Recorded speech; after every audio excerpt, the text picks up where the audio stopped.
नमस्कार दोस्तों, मैं हूं आगम सिंह सिसोदिया। हिमाचल प्रदेश में आप सभी का स्वागत है। आज हम देखने जा रहे हैं हिमाचल प्रदेश का सबसे बड़ा किला द कांगड़ा फोर्ट, जो कि अभी आपको हमारे जस्ट पीछे ही नज़र आ रहा होगा। इस किले में एंट्री करने का मूल्य है 25 रुपये पर व्यक्ति का, यानी कि 25 रुपीज़ पर पर्सन का चार्ज लगता है। और इस किले को घूमने के लिए आपको यहाँ नॉर्मली कोई लोकल गाइड नहीं मिलते हैं, लेकिन आज हम आपको इस पूरे किले को ऐतिहासिक तरीके से पूरा गाइड करते हुए दिखाएंगे। पूरा इतिहास, पूरी हिस्ट्री इस किले की बताएंगे और साथ ही हम दर्शन करेंगे कांगड़ा देवी मंदिर में, जो कि मां सती के 51 शक्तिपीठों में से एक है। और फिर कांगड़ा देवी मंदिर में दर्शन करने के बाद हम चलेंगे हिमाचल प्रदेश के एक बेहद खूबसूरत स्थान के लिए, जो कि है मैक्लोडगंज धर्मशाला, जहां पर कई सारे टूरिस्टिक पॉइंट्स हैं जिन्हें हम एक्सप्लोर करेंगे। तो आइए सबसे पहले शुरुआत करते हैं कांगड़ा फोर्ट के साथ। तो अब यहाँ से हम शुरुआत कर रहे हैं किले के अंदर प्रवेश करने के लिए। और किले के अंदर जैसे ही हम प्रवेश करते हैं, मैं आपको एक स्ट्रक्चर दिखाना चाहूँगा कि ये जो किले की दीवार है, इसके बाहर एक खाई नुमा आकृति बनी हुई है, क्योंकि ये किले को प्रोटेक्ट कर रही है एक तरह से, कि इतनी ज़्यादा खाई पे कोई भी दुश्मन ऊपर की तरफ नहीं चढ़ सकता। इस वजह से फॉर द सिक्योरिटी पर्पज़ इस दीवार के साथ में खाई बनाई गई है। और जो पहला द्वार है वो है रणजीत सिंह द्वार। और अब यहाँ से हम किले के अंदर प्रवेश कर रहे हैं। किले के अंदर प्रवेश करते ही एक द्वार तो हमारा समाप्त हुआ, लेकिन दूसरा द्वार यहाँ पर आ चुका है जस्ट इसी के सामने। और इस द्वार के पास देखेंगे तो इस तरह के होल्स बने हुए हैं, और इन होल्स का जो यूज़ लिया जाता था पुराने ज़माने में, जैसे कि गन्स चलाने के लिए या तीर भाले यहाँ से चलाने के लिए, ताकि सामने से कोई भी दुश्मन आए तो यहाँ से जस्ट बिल्कुल सामने अटैक उन पर किया जा सके। तो अब हम धीरे धीरे बढ़ते जा रहे हैं कांगड़ा फोर्ट में अंदर की ओर। यहाँ वापस से वो कुछ पॉइंट्स नज़र आ रहे हैं जो कि तोप या फिर तीर चलाने के लिए काम में लिए जाते थे। ये कांगड़ा फोर्ट की वॉल ही है, जो कि बाहर से बहुत बड़ी नज़र आ रही थी, लेकिन अंदर से इसकी जो हाइट है वो कम लग रही है, क्योंकि बाहर वो खाई के बाहर बनी हुई है। और अब इस रास्ते से होकर हम आगे बढ़ते जाएंगे कांगड़ा फोर्ट में। और ये जो रास्ता है बड़ा ही खूबसूरत है, ऐसा रास्ता जैसे कि बिल्कुल नेचुरल वादियों से भरा हुआ है। कांगड़ा फोर्ट में जो छत है वो वुडन की बनी हुई है, यानी कि लकड़ी की है। आगे बढ़ते बढ़ते हम आ चुके हैं कांगड़ा फोर्ट के आहानी गेट पर। ये दूसरा द्वार है, जो कि मुख्य द्वार के हैं कैटेगरी में हम कह सकते हैं। और आगे जब चलते जा रहे हैं तो आगे सीढ़ियाँ ही सीढ़ियाँ नज़र आ रही हैं। ये फोर्ट काफ़ी अच्छा है, लेकिन बहुत कम लोग इसके बारे में जानते हैं। और इसका जो इतिहास है वो भी काफ़ी इंटरेस्टिंग है, जो हम आपको अब बताने वाले हैं। कांगड़ा का किला कटोच राजपूत डायनेस्टी द्वारा बनवाया गया था, यानी कि यह राजपूत शासकों का दुर्ग हुआ करता था। लेकिन 1556 में राजा धर्मचंद्र ने मुगल शासक अकबर को यह किला सौंप दिया और किले के दावों को त्याग दिया।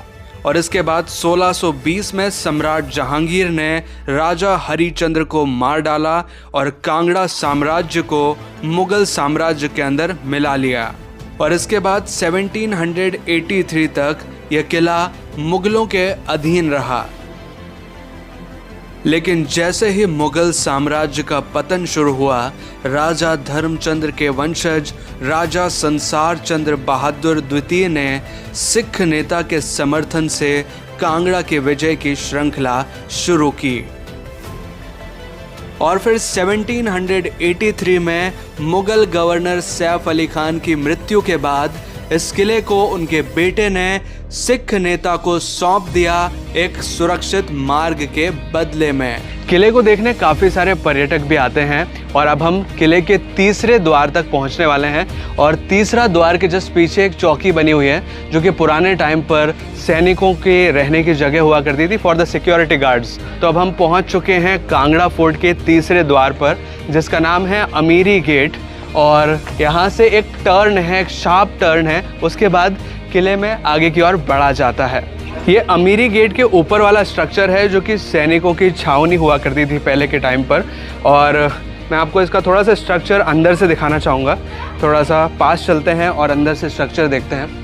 ये कुछ इस तरह से यहाँ पर सैनिक रहा करते थे एज अ सिक्योरिटी गार्ड। और ये उनके गन पॉइंट्स या फिर एरो पॉइंट्स हैं, जहाँ से नीचे की ओर निगरानी रखी जाती थी। तो अब हम जा रहे हैं कांगड़ा फोर्ट के 4th नंबर के गेट की तरफ, जो कि अभी आपको हमारे पीछे नज़र आ रहा होगा। इस गेट का नाम है जहांगीर गेट। और ये गेट और ये गेट, ये दोनों एक बहुत ही शार्प टर्न के अंदर दिए गए हैं, ताकि अगर कोई दुश्मन हाथी वगैरह लेकर भी आए तो यहाँ तक अगर हाथी लाता है तो हाथी का बल इस टर्न के अंदर ख़त्म हो जाता है, तो हाथी इस दरवाजे को नहीं तोड़ पाए। या फिर अगर कोई सैनिकों की टोली भी अगर तोड़ने की कोशिश करे इस दरवाजे को, तो इतना ज़्यादा उनको स्पेस ना मिले ताकि वो दरवाज़ा तोड़ ना सके। इस वजह से शार्प टर्न बनाया गया है। तब यहाँ से बढ़ते जा रहे हैं जहांगीर गेट की ओर।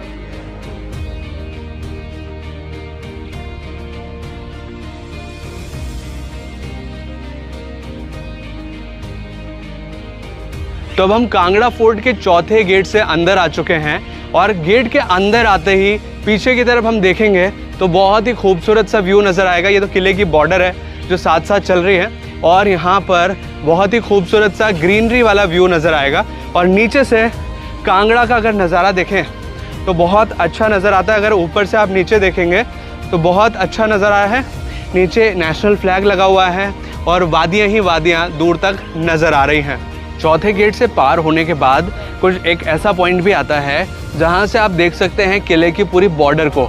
ये दीवार है जो कि फोर्ट को घेरे हुए है। कांगड़ा फोर्ट से कुछ इस तरह से बर्फ़ वाले पहाड़ भी नज़र आते हैं, पर अक्सर ये बर्फ़ के पहाड़ बादलों के पीछे छिप जाते हैं, इस वजह से कई बार नज़र नहीं आ पाते। लेकिन कुछ इस तरह का नज़ारा है जो आप कांगड़ा फोर्ट से देख सकते हैं।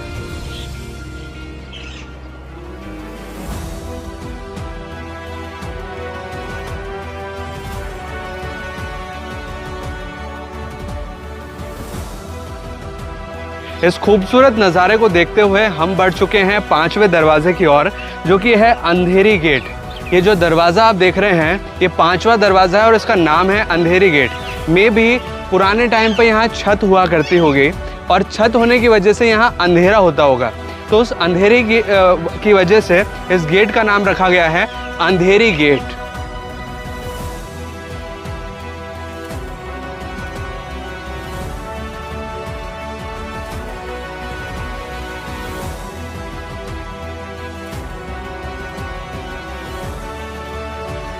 कांगड़ा फोर्ट में हम पहुंच चुके हैं 6th नंबर के गेट पर, जिसका नाम है दर्शनीय दरवाज़ा। और इस दरवाजे पर यमुना और गंगा के 2 स्टैचूज़ बने हुए हैं दोनों साइड पर। अब तो ये स्टैचूज़ प्रॉपर्ली दिखाई नहीं देते, लेकिन यहाँ नीचे लिखा हुआ है यमुना और गंगा। और अब यहाँ से फोर्ट में प्रवेश करेंगे।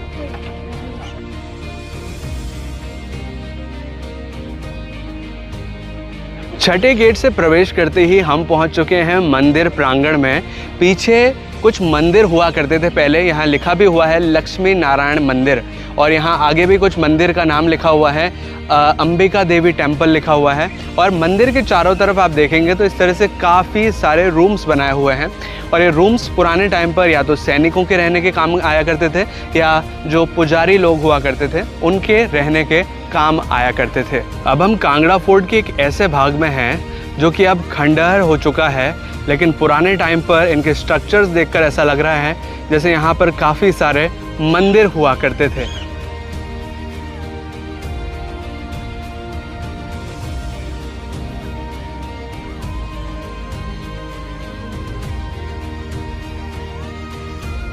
तो अभी हम देख रहे हैं आदिनाथ जैन मंदिर। आदिनाथ जैन मंदिर के पास ही है अंबिका देवी मंदिर। जो मंदिर के अवशेष आगे से खंडहर नजर आ रहे थे, ये था लक्ष्मी नारायण मंदिर, जो कि अभी आप पीछे से देखेंगे तो बिल्कुल मंदिर की आकृति नजर आएगी। और इसके ऊपर भी देख सकते हैं कि मंदिर की जो छत हुआ करती थी पुराने टाइम पर कैसी होती थी। मंदिर वाले कंपार्टमेंट से जैसे ही हम ऊपर आते हैं एक घास वाला मैदान मिलता है जो कि काफ़ी फ्लैट है, और यहाँ से जब आप नीचे देखेंगे तो बहुत खूबसूरत सा नज़ारा नज़र आएगा। दूर आपको रोड नज़र आएंगे, और रोड जो चलते हुए हैं दूर आपको बिल्कुल ग्रासलैंड नज़र आएगा। बहुत ही खूबसूरत सा व्यू है। इस पॉइंट पर अगर आप सेल्फीज़ लेना चाहते हैं, फ़ोटोज़ लेना चाहते हैं तो ले सकते हैं। बहुत अच्छी जगह है, लेकिन थोड़ा सा सेफ रह कर करिए क्योंकि नीचे खाई है। ये दूर तक जो हमको घाटी नज़र आ रही है ये है कांगड़ा घाटी, और इसका व्यू वाकई में बहुत खूबसूरत है।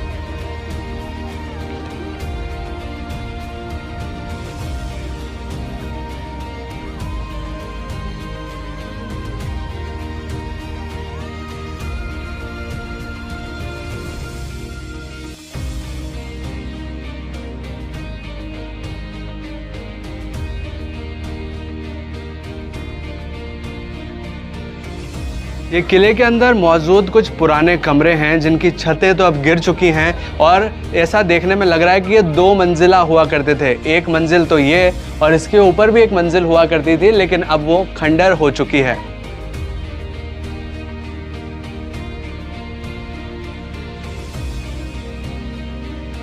ये किले का दूसरा साइड है जहाँ कुछ तिबारियाँ बनी हुई हैं।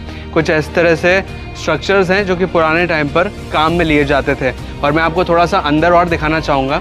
यहाँ अंदर और स्ट्रक्चर हैं जो कि देखे जा सकते हैं। यहाँ से एक छोटा सा रास्ता जाता है और इससे ऊपर की तरफ बनता है और ये किले में आगे की तरफ खुलता है। यहाँ से भी एक छोटी सी सीढ़ियाँ जाती हैं कुछ, और इन सीढ़ियों से किले के अपर फ्लोर तक पहुँचा जा सकता है। अब हम पहुंच रहे हैं कांगड़ा घाटी के सबसे खूबसूरत व्यू पॉइंट पर, क्योंकि ये एक स्पेशल एरिया बनाया गया है सिर्फ व्यू के लिए। यहाँ पर कुछ भी नहीं है, सिर्फ 2 चेयर्स लगाई गई हैं।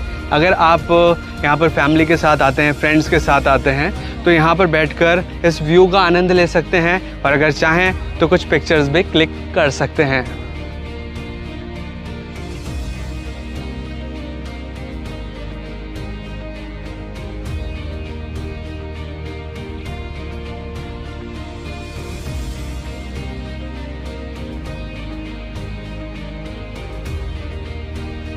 अब हम आ चुके हैं फोर्ट के टॉप मोस्ट पॉइंट पर। यहाँ कुछ खंडहर जैसे नज़र आ रहे हैं और एक कुंड नुमा आकृति बनी हुई है। अब ये कुंड स्पेसिफाई करना मुश्किल है कि ये स्विमिंग पूल था या यज्ञ कुंड था या फिर वाटर स्टोर करने के लिए एक कुंड बनाया गया था, लेकिन एक काफ़ी बड़ा सा और गहरा कुंड यहाँ पर बनाया हुआ है।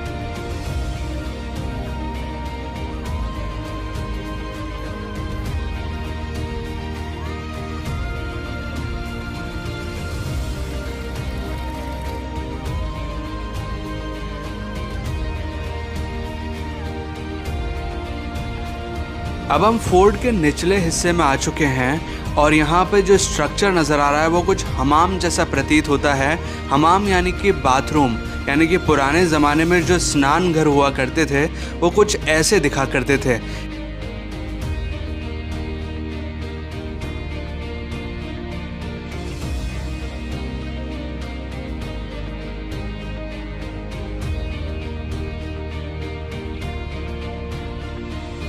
कांगड़ा फोर्ट के एंट्री गेट के पास ही एक संग्रहालय भी बना हुआ है, जिसे भी आप देख सकते हैं। संग्रहालय का जो ओपनिंग टाइम है वो सुबह 9 बजे से शाम 5 बजे तक का है और शुक्रवार को संग्रहालय का अवकाश रहता है। कांगड़ा फोर्ट सुबह से शाम तक ओपन रहता है और इस किले को देखने में आपको लगभग 1 से 2 घंटे का समय लगेगा। कांगड़ा फोर्ट के बाद अभी हम सबसे पहले चल रहे हैं एक जैन मंदिर में, जो कि ऐतिहासिक रूप से बहुत ज़्यादा इम्पोर्टेंस रखता है और ये मंदिर जैन धर्म के 22वें तीर्थंकर नेमिनाथ जी पर समर्पित है। तो अब हम पहुंच चुके हैं एक बहुत ही फेमस स्थान पे, जो कि है कांगड़ा देवी मंदिर। ये डिस्ट्रिक्ट कांगड़ा में पड़ता है, हिमाचल प्रदेश के, और इसका डिस्टेंस धर्मशाला से लगभग 20 किलोमीटर का है। और ये मंदिर इसलिए फेमस है क्योंकि ये 51 शक्तिपीठों में से एक माना जाता है। जो हमारे 51 शक्तिपीठ होते हैं माता सती के, वो उनमें से एक शक्तिपीठ है ये मंदिर, जो कि है कांगड़ा देवी मंदिर। और इस मंदिर को जो बनवाया था वो पांडवों ने बनवाया था महाभारत काल में, लेकिन 1905 के अंदर यानी कि 1905 में यहाँ एक भूकंप आया और भूकंप में ये मंदिर नष्ट हो गया। बाद में सरकार ने इसको मंदिर को पुनः निर्माण करवाया है। कांगड़ा देवी मंदिर के पीछे इतिहास क्या है, मंदिर के पीछे कहानी क्या है, थोड़ा सा जानते हैं सर से। नैन तेरे माँ नैना देवी, चरण तेरे चिंतापूर्णी, धड़ तेरा माँ जिले कांगड़े, जोता जगदियाँ ज्वालामुखी। पुरानी कथाओं के अनुसार कहा जाता है कि जब माता सती के पिता ने एक बहुत बड़ा यज्ञ रखा था, तो उस यज्ञ में सबको निमंत्रण दिया था कि सब लोग आओ। तो वहाँ पे पहुँचे सभी देवी देवताएं।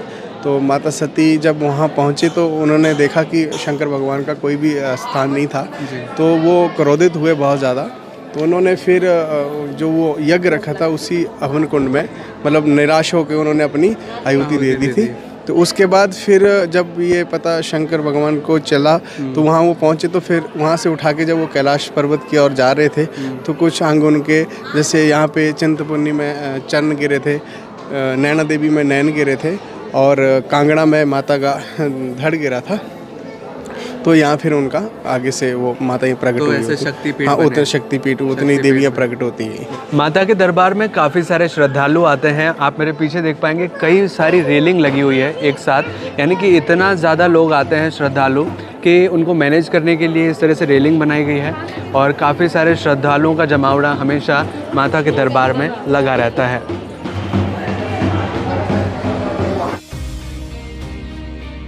मंदिर के बाहर कई सारी प्रसाद की और कई सारी पूजा सामग्री की दुकानें आपको नज़र आएंगी और साथ ही आप देखेंगे तो यहाँ पर इस तरह से कई सारे मूर्तियाँ वगैरह भी हैं, मालाएं हैं, तो अगर आप चाहें तो यहाँ से खरीद सकते हैं। तो अब हम चल रहे हैं कांगड़ा से धर्मशाला के लिए, जो कि हिमाचल प्रदेश की एक फेमस टूरिस्ट डेस्टिनेशन है। धर्मशाला का डिस्टेंस कांगड़ा से लगभग 20 किलोमीटर्स का है। इस ट्रिप के दौरान हम जो प्लेसेस एक्सप्लोर करेंगे वो कुछ इस तरह से होंगी। सबसे पहले तो हम एक्सप्लोर करेंगे भागसुनाग वाटरफॉल, जो कि धर्मशाला की एक बहुत ही फेमस टूरिस्ट प्लेस है। इसके बाद हम चलेंगे धर्मशाला के टी गार्डन्स में, यानी कि चाय के बागानों में, जो कि बहुत ज़्यादा हाई एल्टीट्यूड पर बने हुए हैं। और फिर हम चलेंगे नड्डी, जहां से बादल और बर्फ के पहाड़ों का बेहद खूबसूरत नज़ारा नज़र आता है। इसके बाद हम चलेंगे बलगांव, जो कि एक बहुत ही यूनिक लोकेशन है। बहुत सारे टूरिस्ट को इस लोकेशन के बारे में पता नहीं होता, लेकिन ये है एक हिडन ब्यूटी धर्मशाला की। इसके बाद हम चलेंगे मैक्लोडगंज के मेन एरिया में, जहां पर आकर ऐसा लगता है कि हम विदेश में आ चुके हैं। इसके बाद हम चलेंगे दलाई लामा मोनेस्ट्री में, जहां पर एक डिफरेंट कल्चर हमें नजर आता है। लेकिन बस इतना ही नहीं, धर्मशाला में और भी कई सारी प्लेसेस हैं जो कि हम एक्सप्लोर करेंगे। तो चलिए शुरुआत करते हैं सबसे पहले स्थान के साथ, जो कि है भागसुनाग वाटरफॉल, जिसका डिस्टेंस है धर्मशाला बस स्टैंड से लगभग 6.3 किलोमीटर्स का। तो अब हम पहुंच चुके हैं भागसुनाग वाटरफॉल और वाकई में यहाँ का जो नज़ारा है देखने लायक है। वाटरफॉल काफ़ी ज़्यादा हाइट से गिर रहा है। काफ़ी सारे सैलानी, काफ़ी सारे पर्यटक यहाँ पर जमा हो चुके हैं। सभी एंजॉय कर रहे हैं। अभी थोड़ी थोड़ी बारिश भी हो रही है, काफ़ी सारे क्लाउड्स भी हैं आसपास, और यहाँ का जो मज़ा है वाकई में एक लाइव मेमोरी आपकी होने वाली है अगर आप यहाँ आते हैं। और यहाँ एक अच्छा पिक्चर पॉइंट भी बनता है। अगर आप कुछ फ़ोटोज़ बनाते हैं, रील्स बनाते हैं, तो बहुत अच्छी प्लेस है। वाटरफॉल के पास कुछ शॉप्स भी हैं, अगर आप कुछ खाना पीना चाहें, रिफ़्रेशमेंट करना चाहें तो यहाँ से ले सकते हैं। और जो वाटरफॉल की जो हाइट है वो बहुत ही ज़्यादा है। मैं आपको थोड़ा सा ऊपर से दिखाना चाहूँगा। वाटरफॉल की जो धारा है काफ़ी ज़्यादा है, क्योंकि अभी थोड़ी थोड़ी बारिश भी हो रही है। और बारिश के मौसम में जब आप यहाँ आते हैं तो आपको बहुत मज़ा आएगा, क्योंकि वाटरफॉल काफ़ी अच्छा हो जाता है। और जैसे कि लोगों को आप देख सकते हैं फ़ोटोज़ लेते हुए, पिक्चर्स लेते हुए, तो काफ़ी अच्छा लगता है इस स्पॉट पर आकर। और धर्मशाला अगर आप आते हैं तो इस स्पॉट पर ज़रूर आइए।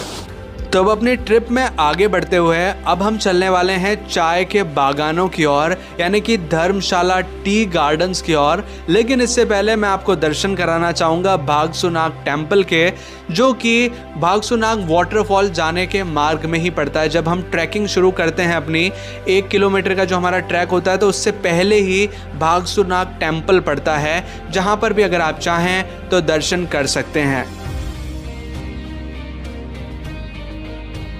तो अब हम पहुंच चुके हैं धर्मशाला के टी गार्डन्स में, जिसका डिस्टेंस धर्मशाला बस स्टैंड से लगभग 1 किलोमीटर का है। और ये वो टी गार्डन है, जैसे कि हम जो चाय पीते हैं हमको ब्लैक कलर का जो पाउडर नज़र आता है, जो छोटे छोटे क्रिस्टल्स नज़र आते हैं, वो चाय कुछ इस तरह से उगाई जाती है। जैसे कि आप मेरे पीछे देख पा रहे होंगे, पूरा का पूरा जो बागान है ये टी है। चाय जो हम पीते हैं रेगुलर बेसिस पे, वो कुछ इस तरह की हरी हरी नज़र आती है जब ये पत्तियाँ होती हैं। इसको सुखा करके चाय की पत्ती बनाई जाती है, और इसका जो ये खेती हो रही है काफ़ी हाई एल्टीट्यूड पे हो रही है। क्योंकि अभी हम लगभग 4-4.5 हज़ार फीट की ऊंचाई पर हैं और वहां जाकर इस तरह की खेती हो रही है और हम यहाँ पर काफ़ी अच्छा महसूस कर रहे हैं, क्योंकि बड़े बड़े ये जो मैदान है टी के बहुत ज़्यादा बड़े हैं। और अगर आप फैमिली के साथ आते हैं, फ्रेंड्स के साथ आते हैं, या हनीमून कपल भी अगर आप हैं, तो ये एक बहुत अच्छी जगह हो जाती है टाइम स्पेंड करने के लिए, क्योंकि यहाँ की नेचुरल ब्यूटी बहुत अच्छी है। और साथ ही अगर आप यहाँ पर पिक्चर्स भी क्लिक करते हैं तो एक बहुत अच्छी मेमोरी आप अपने साथ ले जा सकते हैं।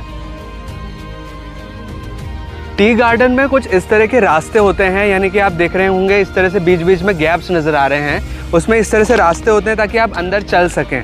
यहाँ चलते चलते आप पूरे गार्डन में नीचे तक भी घूम सकते हैं अगर चाहें। और इन गार्डन के बीच में अगर आप जाते हैं इन रास्तों के बीच में, तो जो पिक्चर्स आते हैं वो बहुत ही खूबसूरत आते हैं। तो ये एक अच्छा एडवाइस है मेरी तरफ से कि आप बीच में आकर फ़ोटोज़ लेंगे तो बहुत अच्छे पिक्चर्स आएंगे। और पीछे भी आप देखेंगे तो इसी तरह के सीढ़ीदार खेत टाइप के बने हुए हैं, क्योंकि इनकी जो श्रृंखलाएँ लगाई गई हैं चाय के पौधों की, वो एक तरह से स्टेप बाय स्टेप मैनर में लगाई गई है।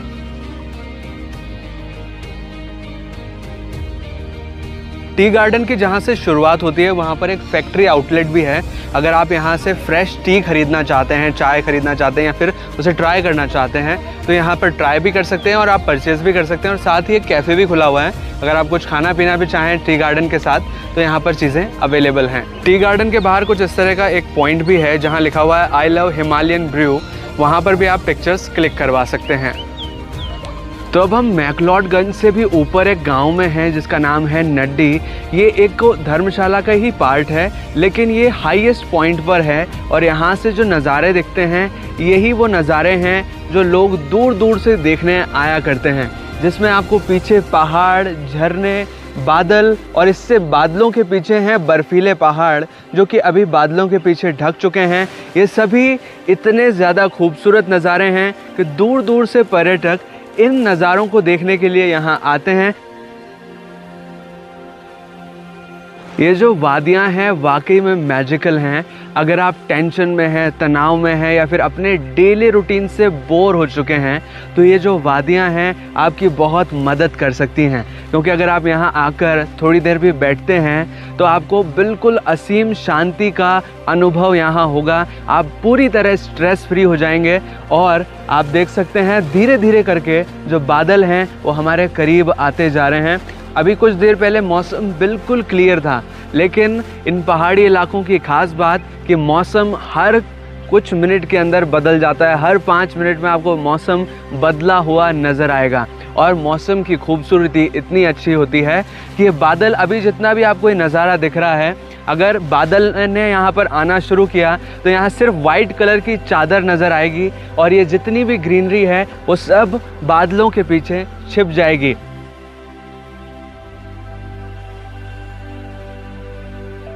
तो अब हम एक ऐसे स्थान पर आ चुके हैं जो कि बहुत ही खूबसूरत है और इसका नाम है रिवर साइड कैफ़े। और ये स्थान स्थित है मैक्लोडगंज से थोड़ा और ऊपर हम आते हैं तो एक नड्डी विलेज के आगे एक और आता है बल्ला विलेज, वहाँ पर हम आए हैं। और ये इस तरह से आप देख पाएंगे पानी फ्लो होता हुआ आ रहा है और पानी के बीच में इस तरह से चेयर्स लगाई गई हैं। यहाँ पास में भी देख सकते हैं, मतलब आप पानी में पैर डालकर इन चेयर्स के साथ बैठ सकते हैं, चाय, कॉफ़ी, मैगी या फिर मोमोज़ एंजॉय कर सकते हैं। यहाँ पर कुछ शॉप्स वगैरह भी हैं, जैसे कि आप मेरे पीछे भी देख पाएंगे कुछ इस तरह से वेंडर्स वाली शॉप्स हैं जिसमें आपको सारी चीज़ें मिल जाती हैं। यहाँ दूसरी साइड भी देखेंगे तो यहाँ पर एक और शॉप है और ये जो पानी है पूरा लगातार बहता हुआ जा रहा है, काफ़ी अच्छा फ़्लो है। जब मॉनसून होता है तो इसका फ़्लो काफ़ी बढ़ जाता है, तो वो एक और अच्छा मौसम बन जाता है यहाँ पर विज़िट करने के लिए। लेकिन काफ़ी यूनिक जगह है, बहुत से लोगों को नहीं पता होता इस जगह के बारे में, लेकिन आपको यहाँ ज़रूर आना चाहिए। ये जो पानी अभी हम बहता हुआ देख रहे हैं ये नॉर्मल पानी नहीं है, ये है बर्फ़ का पानी जो कि ग्लेशियर के पिघलने से आ रहा है। यानी कि जो बर्फ़ के पहाड़ अभी हमने कुछ ही देर पहले देखे, जब बर्फ़ के पहाड़ों पर सूर्य की किरणें पड़ती हैं तो बर्फ़ पिघलना शुरू हो जाती है और जो पानी आता है बर्फ़ पिघलने के बाद वो कुछ इस तरह से बहता हुआ हमें रिवर के फॉर्म में नज़र आता है। और इसी वजह से जब हम इस पानी को हाथ लगाकर देखते हैं तो पानी पानी बहुत ज़्यादा ठंडा प्रतीत होता है। तो अब हम पहुंच चुके हैं धर्मशाला की दलाई लामा मोनेस्ट्री के अंदर, जो कि आप अभी हमारे साथ देख पा रहे हैं। यहाँ पर कुछ इस तरह की बेल्स लगी हैं जिन्हें बोला जाता है बुद्धिज्म मोनेस्ट्री की बेल्स, जो कि पूजा अर्चना करने के लिए उपयोग में ली जाती हैं।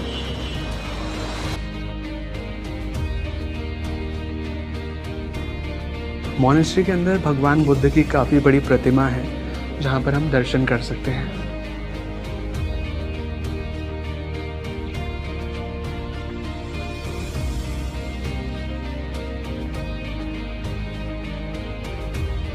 अब हम मोनेस्ट्री के एक ऐसे भाग में आ चुके हैं जहाँ पर कई सारी ज्योतियाँ जली हुई हैं, कई सारे लैंप्स को लाइट किया गया है।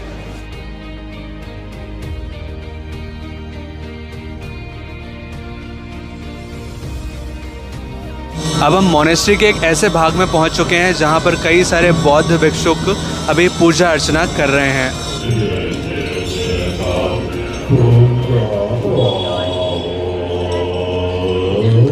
पूजा अर्चना किस तरह से की जाती है थोड़ा सा हम देखने की कोशिश करते हैं।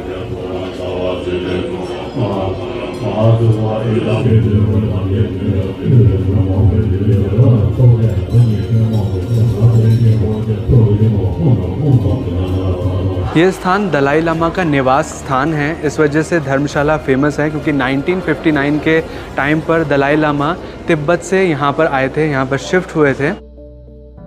तो अब हम पहुंच चुके हैं धर्मशाला के एक बहुत ही फेमस स्पॉट पर, जो कि है HPCA का स्टेडियम, यानी कि हिमाचल प्रदेश क्रिकेट एसोसिएशन का स्टेडियम है, जो कि बहुत ज़्यादा हाइट पर बना हुआ है। अगर इंटरनेशनल क्रिकेट स्टेडियम की बात करें तो ये वर्ल्ड का सबसे हाईएस्ट क्रिकेट स्टेडियम है, लेकिन अगर हाईएस्ट पीक पॉइंट की बात करें क्रिकेट स्टेडियम के ऊपर तो वो है चैल का स्टेडियम। अगर इंटरनेशनल की बात करते हैं तो ये वर्ल्ड का हाईएस्ट है, और अगर हाईएस्ट पीक पे बात करें तो चैल का स्टेडियम, जो कि शिमला के पास है, वो सबसे हाईएस्ट पर क्रिकेट ग्राउंड है, लेकिन वो इंटरनेशनल स्टेडियम में काउंट नहीं होता।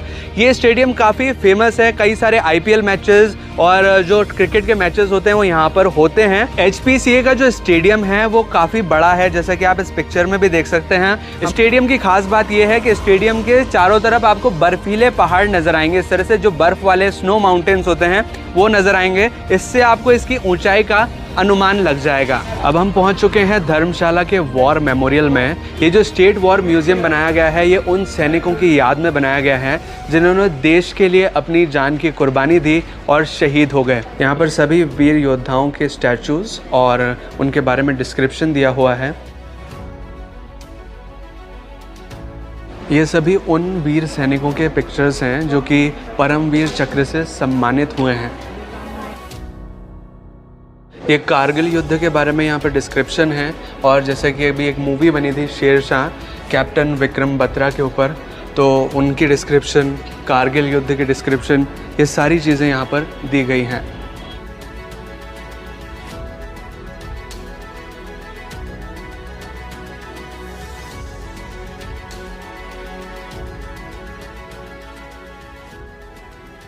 अब हम पहुंच चुके हैं धर्मशाला के एक बहुत ही फेमस स्पॉट पर, जो कि एक चर्च है। इस चर्च का नाम है Saint John's church of wilderness, जो कि अभी आपको हमारे पीछे ही नज़र आ रहा होगा। ये एक टूरिस्ट प्लेस है, यहाँ पर आप आ सकते हैं धर्मशाला के दौरान, बिकॉज ये जो चर्च बनाया गया था ये 18वीं शताब्दी में बनाया गया था। 1852 को इसका बिल्डअप हुआ था। यहाँ पर एक पीछे की तरफ एक स्मारक बनाया गया है जेम्स ब्रूस की याद में, और ये कुछ इस तरह का नज़र आता है। चर्च जाते वक्त रास्ते में एक बीच में आता है इको पार्क, जो कि आप देख सकते हैं बहुत ही खूबसूरत सा पार्क है। इस तरह से आप डिज़ाइंस भी देख सकते हैं इसके मेन गेट पे। कुछ एडवेंचर टास्क भी आप अंदर परफॉर्म कर सकते हैं। वैसे अभी तो ये फ़िलहाल बंद है, लेकिन पार्क काफ़ी अच्छा है, खूबसूरत सा है, जो भी आप धर्मशाला के अंदर एक्सप्लोर कर सकते हैं। नड्डी से कुछ ही दूर एक लेक है जिसका नाम है डल लेक। अगर इसके एक्चुअल डिस्टेंस की बात करें तो धर्मशाला बस स्टैंड से इसका डिस्टेंस लगभग 9 किलोमीटर का, लेकिन अगर आप नड्डी आते हैं तो नड्डी के पास ही लेक पड़ता है और कपल्स के लिए अच्छी जगह है, तो अगर आप चाहें तो यहाँ पर भी आ सकते हैं। तो अब हम पहुँच चुके हैं धर्मशाला के एक बहुत ही फेमस स्पॉट पर, जो कि है मैक्लोडगंज। अक्सर लोग सोचते हैं कि मैक्लोडगंज और धर्मशाला अलग अलग हैं, लेकिन धर्मशाला का ही एक उपनगर है मैक्लोडगंज, धर्मशाला से अगर हम थोड़ा सा हाइट पर चलते हैं तो आता है मैक्लोडगंज। धर्मशाला से लगभग 10 किलोमीटर का अगर हम बाय रोड आएँ तो 10 किलोमीटर बाद आ जाता है मैक्लोडगंज, जो कि एक उपनगर है। और मैक्लोडगंज में 2 चीज़ें फेमस हैं। पहली चीज़ तो ये स्ट्रीट, ये जो चौराया आपको नज़र आ रहा है, जिससे एक रास्ता यहाँ जाता है और दूसरा रास्ता यहाँ जाता है, इनको बोला जाता है तिब्बतियन मार्केट। यही है जो मेन चौराया, जो ये छोटा सा चौराया है, इसी ही बोला जाता है मैक्लोडगंज। और इस जगह की एक और चीज़ फेमस है, वो है यहाँ का व्यू। यानी कि जो आपको यहाँ से पहाड़ों का व्यू नज़र आएगा, जो बर्फ़ वाला व्यू नज़र आएगा, जो ग्रीनरी और ग्रीन वाले पहाड़ और बर्फ़ वाले पहाड़ का जो एक साथ व्यू नज़र आता है, वो ही बनाता है मैक्लोडगंज को इतना ज़्यादा फेमस। और ये जो स्ट्रीट्स हैं, ये तिब्बतियन मार्केट हैं, इसमें काफ़ी सारी दुकानें हैं, काफ़ी सारे शॉप्स हैं। जैसे कि यहाँ के मोमोज़ फेमस हैं। यहाँ पे अगर आप तिब्बतियन कल्चर से रिलेटेड कुछ चीज़ें खरीदना चाहते हैं तो वो खरीद सकते हैं। मैक्लोडगंज मार्केट में ही एक बुद्धिज़्म टेम्पल है, जो कि अभी हमारे पीछे ही आपको नज़र आ रहा होगा। और बौद्धिज्म मोनेस्ट्री की जो बेल्स हैं वो भी यहाँ पर लगी हुई हैं, जिन्हें आप टर्न करते हुए इस तरह से आगे बढ़ सकते हैं। ये काफ़ी सारी बेल्स हैं, बिल्कुल स्ट्रीट के पास में ही हैं। ऊपर तक देखेंगे तो काफ़ी बड़ा सा ये टेम्पल है, जो बौद्धिज्म टेम्पल काफ़ी ऊपर तक आपको नज़र आएगा। तो अभी हम हैं मैक्लोडगंज में, जो कि धर्मशाला से थोड़ी हाइट पर बसा हुआ है। और यहाँ से मैं आपको दिखाना चाहूँगा नाइट व्यू धर्मशाला का। नीचे आप देख सकते हैं कई सारी लाइट्स जली हुई हैं एक साथ। ये पूरा का पूरा धर्मशाला शहर है, जो कि अभी हम हाइट से देख पा रहे हैं। ये बहुत ऊंचाई पर है और जो नीचे वाला हिस्सा है वो है धर्मशाला का।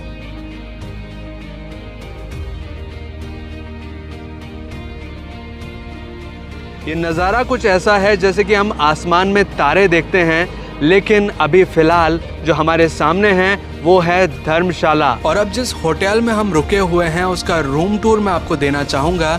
ये होटल तो काफ़ी अच्छा और लग्जरियस है ही सही, पर इस होटल रूम की बालकनी से जो नज़ारा नज़र आता है वो वाकई में बहुत खूबसूरत है।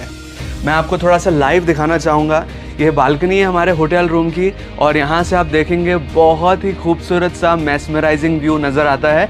ऊपर की साइड आप देखेंगे तो आपको बर्फ़ वाले पहाड़ नज़र आएंगे और साथ में ही बादल नज़र आएंगे। नीचे पूरा ग्रीन आपको वैली नज़र आएगी। बहुत ही खूबसूरत सा व्यू है जो कि हमारी होटल की बालकनी से नज़र आता है।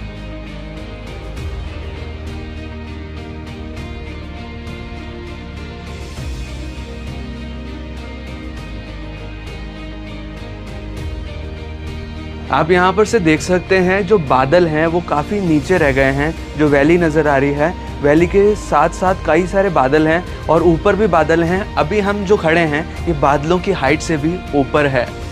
तो अगर आप धर्मशाला घूमने का प्लान कर रहे हैं और अपनी जर्नी को एक्साइटिंग, एडवेंचरस और मेमोरेबल बनाना चाहते हैं तो आपके पास 2 ऑप्शंस हैं। पहला कि आप सारे अरेंजमेंट स्वयं करें और फिर धर्मशाला पहुंचें और घूमें। और दूसरा ऑप्शन आपके लिए बहुत ज़्यादा बेनिफिशियल हो सकता है, जिससे कि आपको कोई भी अरेंजमेंट स्वयं नहीं करने होते, सिर्फ आप अपनी ट्रिप को एंजॉय कर सकते हैं। और वो ऑप्शन है ट्रैवल पैकेज लेने का, कि अगर आप ट्रैवल पैकेज ले लेते हैं धर्मशाला के लिए तो सारे arrangement travel company, travel agency आपके लिए करती है, ताकि आपको कोई भी स्ट्रेस ना हो किसी भी तरह का। आप अपना हॉलीडेज बड़े आराम से एंजॉय कर सकें। हमने भी ये ट्रैवल पैकेजेस का एक्सपीरियंस काफ़ी अच्छा एक्सपीरियंस किया है। अपने एक्सपीरियंस से मैं बोल रहा हूँ कि ट्रैवल पैकेज ज़्यादा बेटर होता है एज़ कम्पेयर टू कि आप स्वयं आएँ। तो अगर आप भी ट्रैवल पैकेज बुक करना चाहते हैं तो आप प्रिया ट्रैवल्स के साथ ट्रैवल पैकेज बुक कर सकते हैं। अभी हमारे साथ प्रिया ट्रैवल्स के ओनर्स हैं, मैम हैं, सर हैं, तो इनके साथ आप कॉन्टैक्ट करके ट्रैवल पैकेज को बुक कर सकते हैं धर्मशाला के लिए। और भी अलग अलग जगह के ये ट्रैवल पैकेज प्रोवाइड कराते हैं, तो आप इनसे बात कर सकते हैं। इनकी कॉन्टैक्ट डिटेल डिस्क्रिप्शन में मिल जाएगी, वहाँ से आप इनको कॉन्टैक्ट करके अपने ट्रैवल पैकेजेस बुक कर सकते हैं। और एक पर्सनल एडवाइस मैं आपको देना चाहूँगा कि अगर आप सिर्फ धर्मशाला के लिए पैकेज बुक कर रहे हैं तो ये आपके लिए कॉस्टली पड़ सकता है, महंगा पड़ सकता है। लेकिन अगर आप एक कॉम्बो पैकेज लेते हैं अमृतसर, डलहौजी, धर्मशाला का, तो ये पैकेज आपके लिए सस्ता पड़ सकता है एज़ कम्पेयर टू कि आप सिर्फ धर्मशाला का पैकेज लें। और ये आपका जो पैकेज होगा वो 5 नाइट 6 डेज़ का होगा, जिसमें आप अपने हॉलीडेज़ को एक्चुअल में एंजॉय भी कर पाएंगे। ये है हिमाचल प्रदेश में स्थित कांगड़ा फोर्ट, जो कि एक ऐतिहासिक स्थान है। आपको यहाँ ज़रूर आना चाहिए, फोर्ट को ज़रूर देखना चाहिए। अगर आपको ये वीडियो अच्छा लगा, अगर आपको ये वीडियो हेल्पफुल लगा तो प्लीज़ वीडियो को लाइक ज़रूर कीजिएगा, इसे शेयर कीजिएगा अपने दोस्तों और अपने फैमिली मेम्बर्स के साथ। और अगर आपने चैनल अभी तक सब्सक्राइब नहीं किया है तो प्लीज़ चैनल को सब्सक्राइब कीजिए, बेल आइकन को दबाकर ऑल पे प्रेस कीजिए, ताकि इसी तरह के वीडियो नोटिफिकेशंस आपको आगे भी मिलते रहें।